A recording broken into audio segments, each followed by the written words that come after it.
Okay, welcome to the Bus Operations Committee meeting. Okay, we don't have the privilege of being loquacious at our meetings, like the transit and the trains.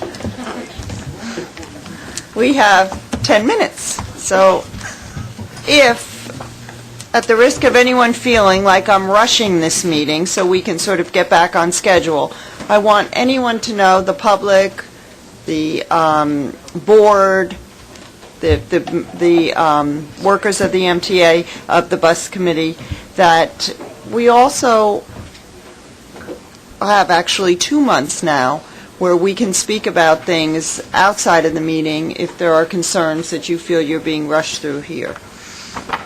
Okay. Are there any speakers? I believe there may be one, Murray Bowden, if he didn't have to leave already. Okay. He had an 11:30 appointment. Then there are none. Okay. My people spoke to his people. Okay, I'd like an approval of the minutes. All in favor? There are no changes to the work plan. Correct. And the performance summary. Nice to have Darrell back. We missed you. Thank you. So we'll start off with John Hine giving the operations report. Good morning. The performance highlights for the month of May of 11 and the past 12 months are on pages 11 and 12 of the committee book.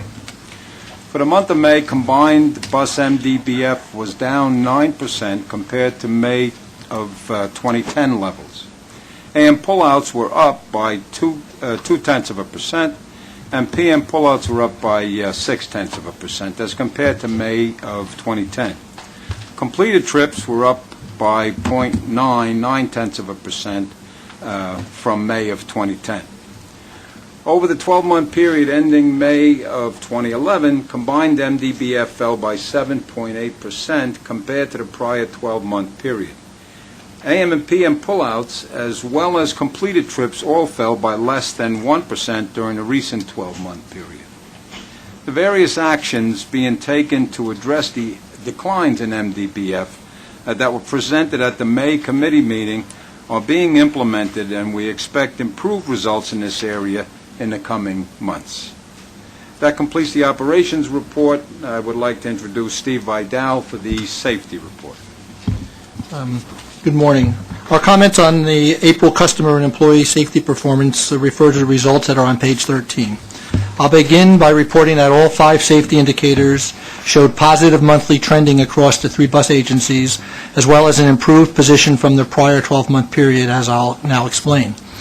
The 12-month rate for combined bus collisions per million miles traveled across the 3 bus units is 4.5% higher than it was the prior 12-month period.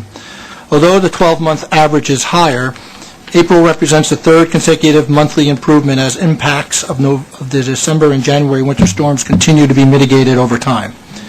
Our preliminary review of the May data shows this trend continuing more steadily in the right direction. With regard to collision injuries, April showed a monthly improvement of more than 6% across the 3 agencies. Despite the monthly improvement, however, we're still not seeing a trend that is consistent with the overall downward movement of the collision rates. We continue to investigate forensic evidence at collision scenes and subsequent claims filed or pursued for damages to identify trends and contributing factors relative to the injuries report. The 12-month rate for both customer accidents and customer accident injuries continues to move in the positive direction on a regional basis since we addressed these issues in March 2010. To sustain the momentum, we're maintaining the training initiatives and oversight controls that we developed and implemented as highlighted during our prior presentations to the committees. Finally, while the 12-month rate for employee on-duty lost time accidents is 1.3% higher as compared to the prior 12-month period, it has improved from the prior reporting period. Our preliminary review of May data indicates this positive trend continuing. That completes the safety report. I'd now like to introduce Tom Charles for paratransit.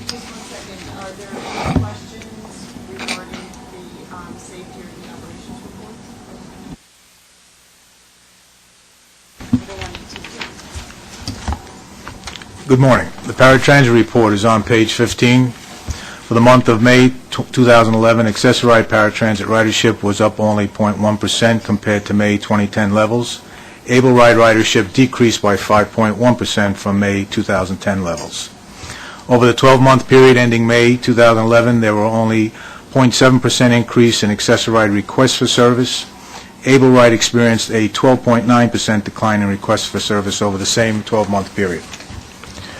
Favorable no-show trends were seen in the month of May as accessor ride and able ride passenger no-shows declined by 22.9% and 44.4% respectively. We attribute these reductions in no-shows to two significant factors: better utilization of the automatic vehicle location monitoring system by dispatch, which promotes the integrity of the schedules. This is further supported by an increase in overall on-time performance to 95% of completed trips. The second factor is Paratransit successful request to customers to provide personal cell phone numbers to minimize missed trip connections. Finally, we have an update to the taxi card program. As of June year-to-date, there were approximately 32,500 fares that averaged $12.84 inclusive of gratuity and the accessor ride fare of $2.25. This completes the Paratransit report. Yes, and that is all very positive news. Thank you. Yes. I'm Just a quick looking question. forward to Jeff K's Just a quick comments, question. actually. Just a quick question. I saw the ridership, or maybe not, ridership is very, very, I guess, flat, 0.1% for the first time, and revenue is actually down. We're seeing a reverse in trend here? I mean, this is the first time I've sort of noticed it, so... Yeah, last year was our first year where we were under 10%. We finished at 6.8%, and this year it is flat. Many of our initiatives, and I think the economy, are affecting some of our customers. They're fixed-income customers, so they're saying they're not taking as many discretionary trips as they used to. And forgive me, I know you said it right at your last statement. What was the average cost For the pilot program? it's for the pilot taxi, it's now $12.84. Thanks. Okay. Does that include the black car pilot? No, What's the cost on the black car pilot? that's averaging about $32 a trip. Okay, are you satisfied? Okay, thank you for that. Okay, good morning.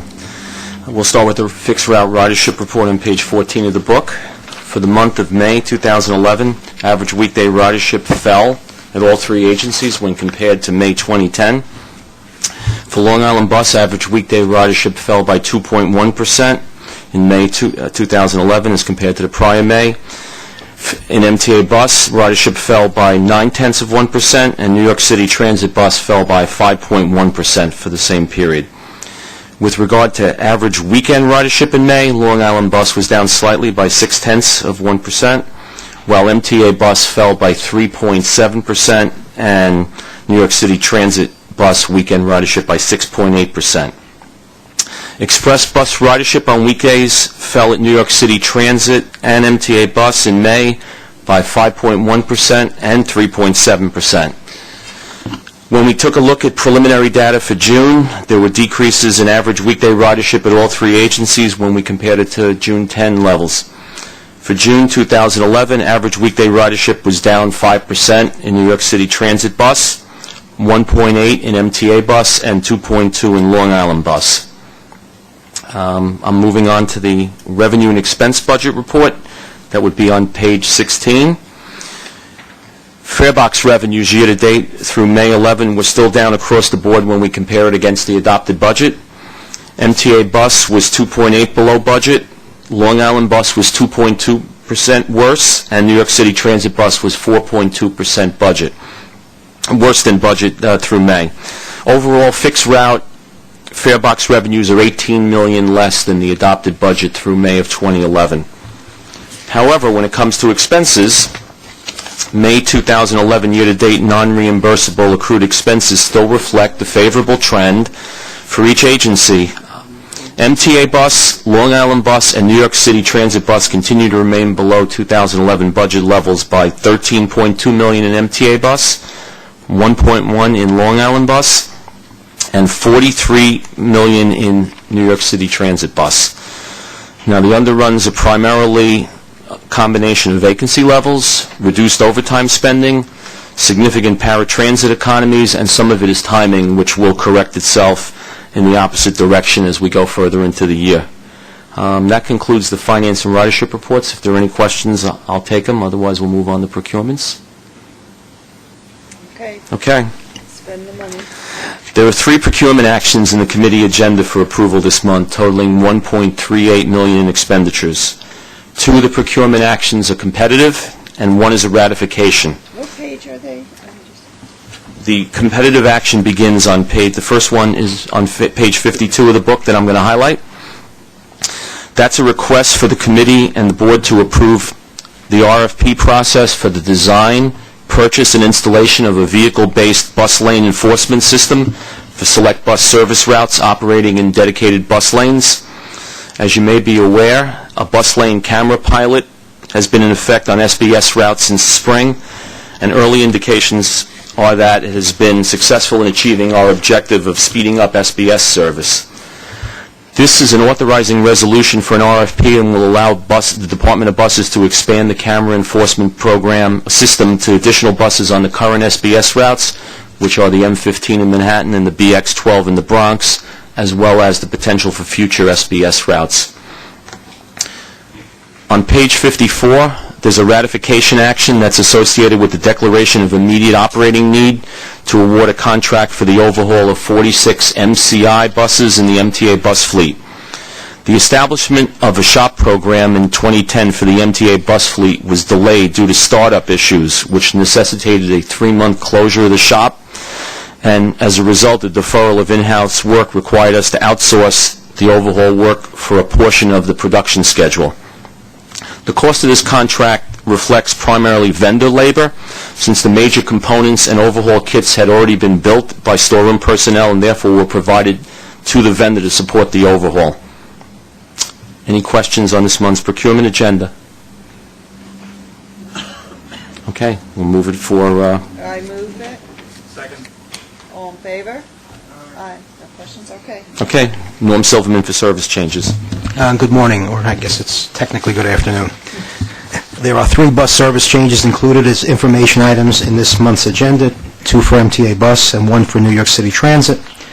The first MTA Bus service change on page 56 of the agenda is for a service revision to the local Q37 route to provide bus service to the new casino at the Aqueduct Racetrack that's opening in the early fall. This facility is anticipated to open in late September, early October, and is projected to generate some 1,100 new jobs and a significant level of economic activity. While east-west service is provided by the A train and the Q7 bus, separate north-south service can be provided by a small modification and diversion to the existing Q37 route along 111th Street from Kew Gardens, which will also provide convenient connection with a number of intersecting east-west bus routes in central Queens, as well as the Queens Boulevard subway line served by the E and the F trains. The casino developer will be funding the construction and maintenance of a separate on-site bus stop facility proximate to the intersection with Rockaway Boulevard to facilitate this small route path modification. The experience here is anticipated to be similar to the Empire City Casino venue in Yonkers, which is served by local B-Line Transit and which a sizable customer market has developed. In addition, unrelated to the casino effort, we plan to make a minor route path revision on the Q37 in South Ozone Park to proximate alternative wider streets to reduce delay and improve reliability. The second MTA bus change on page 63 of the agenda is for a relabeling of the current BXM7A and QM2A express routes to reduce some confusion and provide more clearly identifiable route labels by eliminating what is an unnecessary suffix letter. The change will relabel the BXM7A, BXM8, and the QM2A, QM20, and no change to the existing travel paths or bus stops of either route. The last service change, and this was discussed at the Transit Committee meeting on page 69 of the bus operations book, is to extend the New York City Transit bus B25 route on nights and weekends via the weekday turnaround in the Fulton Landing area in Brooklyn. This change is prompted by NYC DOT plans to revise the Fulton Landing street geometry, making the current overnight and weekend U-turn travel path impassable. Do the committee members have any questions on any of these 3 foregoing items? When does the M8 go to City Hall? I can never figure that out. There are, I believe, 2 round trips a day. There was originally a separate route that was part of the service discontinuation plan last year, and rather than totally eliminate the service, we combined it with 2 round trips on the BXM 7A to go to City Island. There was some economy that was afforded by doing that, and we continue to provide express service to City. They're in the right, I don't have the exact schedule, I'd be happy to get it for you. But, Inbound in the morning rush and outbound in the evening rush. Yeah, of course, yeah. Norman, I have a question on the relabeling of these 2 buses, which makes lots of sense. Will signage be done in time for the relabeling? Well, that is our plan. We work very closely with DOT. They actually do the bus stop signage, and the work orders have already been sent to them. The reason I ask that is there is still signage for some buses that don't go since the June 27th of 2010 service cuts where they used to go, and the signage has remained the same. We will try. Again, Transit had an awful lot of changes last June, and there was a huge backlog that had to be accomplished. I believe nearly all of it's been accomplished. Can you email as you see them? Can you email them? Sure. We won't put, now, there's a balance we have to strike here, because if we start installing them too soon, we'll start confusing people. Exactly. What we try to do, and this is judgmental, is we try to start installing about a week or week and a half before. Also, we'll replace all the express bus guide-a-ride canisters for these express routes that are up and relabel them as well. You're responsible, not DOT, for those, correct? That's correct. Yes, that is correct. Thanks. When will those changes occur? All of these changes will occur over the Sunday of Labor Day weekend.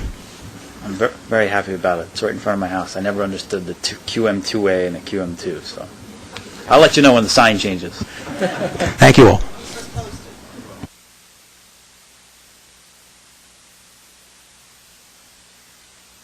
Nancy, Norman, did you hear the discussion that we had on the Fulton Landing bus business? I heard bits and pieces of it, yes. Oh, okay.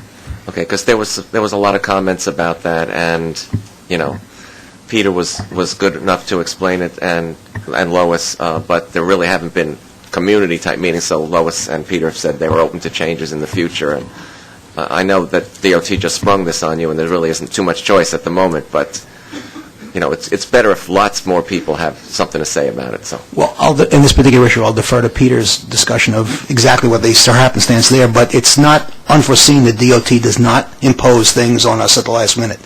It does happen more than we would like.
If there's no other questions, we're going to... Oh, I'm sorry. Henry, we have a new Prevost over-the-road coach that's downstairs. If any members would like to check it out, Henry will be down to give a quick tour of the bus. You want to speak to it, Henry? This is the first of the 90 bus test fleet that we purchased to have competition with MCI. We're previewing the bus today before it goes into service in the depot. And welcome your comments. Thank you. This is the pilot bus. Till 12:30. Unless you want me to keep it longer, you want me to keep it at 1?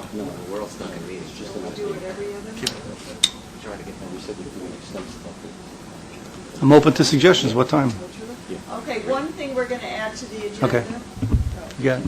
We would just, before we conclude, just a 1-minute update on Long Island bus. Okay. As we discussed at the end of last month's meeting, we'll have more formal updates beginning in September. But where we stand now with Long Island Bus is, number one, there's no formal contract yet between Nassau County and Veolia. They are still negotiating terms and conditions.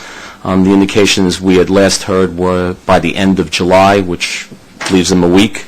Following that, they'd have to go to their county legislature, and it's not clear on the NIFA portion of the approvals. We've begun an extensive series of meetings with Nassau County and Veolia representatives in many areas. They're doing walkthroughs in operations, paratransit. We've had presentations to them on how revenues flow in, subsidies. We've provided them with an extensive set of documents as they requested. There's more outstanding that we're still compiling. So we're sort of ongoing in working with them on their due diligence. However, hopefully in September when we get back together, we'll have some real concrete evidence of a contract signing and we can move forward on that. But that's a 60-second update on the status of the Long Island Bus transition. Thank you.